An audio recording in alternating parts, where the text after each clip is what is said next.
What's up, you guys? Common Man Review here. More big news from Panthers Nation. Jonathon Stewart is cut. He's gone. He's no longer a member of the Carolina Panthers. This is, without a doubt, some of the biggest news of the week. Obviously, we cut Charles Johnson and Kurt Coleman, but this is another big move. An aging veteran with a big contract gets dumped. He was a good player, but I mean, you got to move on. I'm probably in the minority, I'm a little upset to see Stewart go, but I'm happy for our future. This was a good move for the Panthers.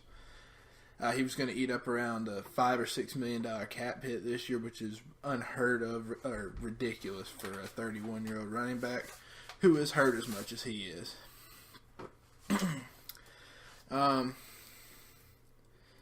This is likely meaning the Panthers are going to sort of rely a little bit more on Cameron Artis-Payne and Christian McCaffrey to carry the load next year in the running back committee, but this is also a very, very deep running back class. This puts us in the conversation for guys like Kerryon Johnson, Nick Chubb, Ronald Jones, if we could maybe even trade up to get a Saquon Barkley, or maybe make a splash signing like a Le'Veon Bell, but doubtful he's available.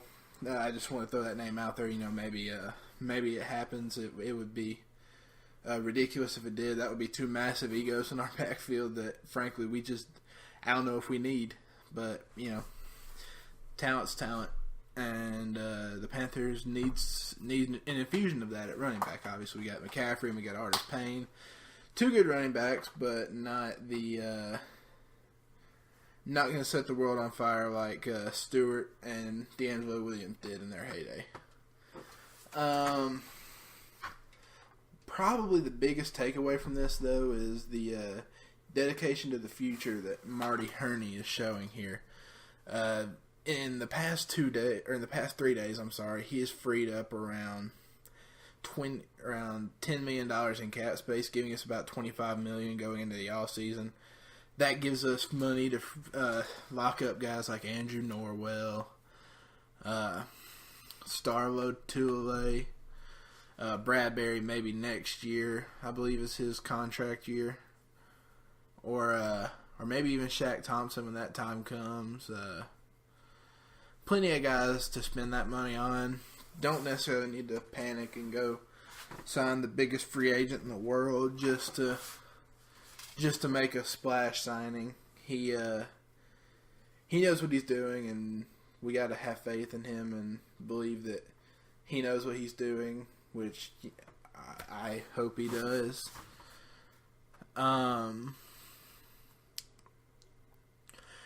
This is like I said, this frees us up for some guys: Chubb, Michelle, Ronald Jones. Just a few names out there. We'll see tomorrow who really starts performing at the Combine.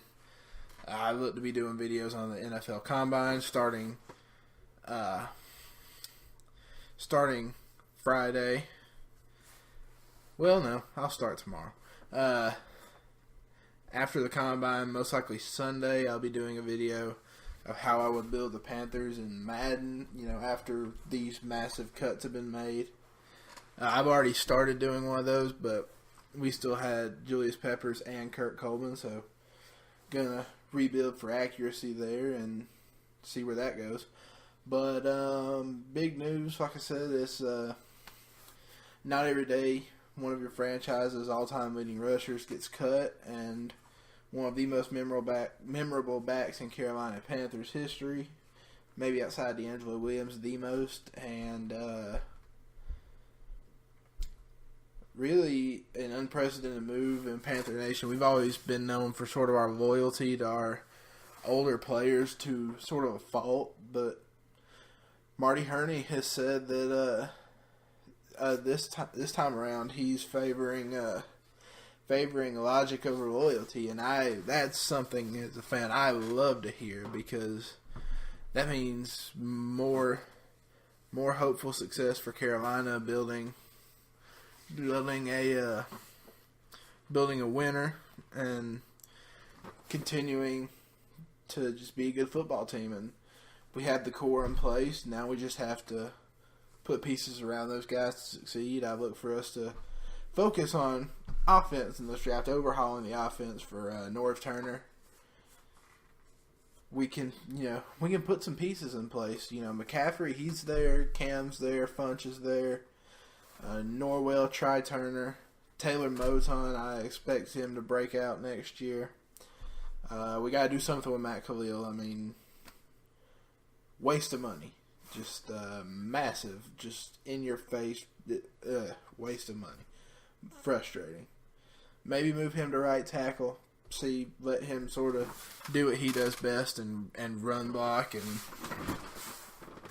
we just gotta let the offense sort of roll and Greg Olsen do his thing. I suppose we need to start preparing for life after Olsen, but who knows? This is a major crossroads for the Carolina Panthers as a franchise, and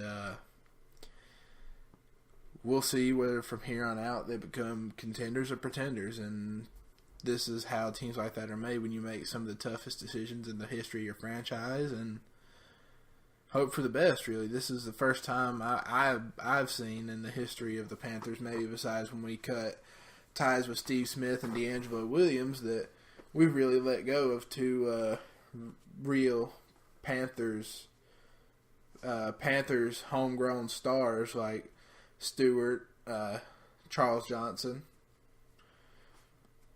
I might be wrong, but that's just, to me, that's it. But yeah, this has been the Common Man Review with a little bit of breaking news. Check in with me tomorrow for some Auburn football content, along with some Carolina Panthers football content. I look to be uploading videos of both tomorrow. And as always, I've been Common Man Review. You guys have been awesome. And I will see you guys in the next one.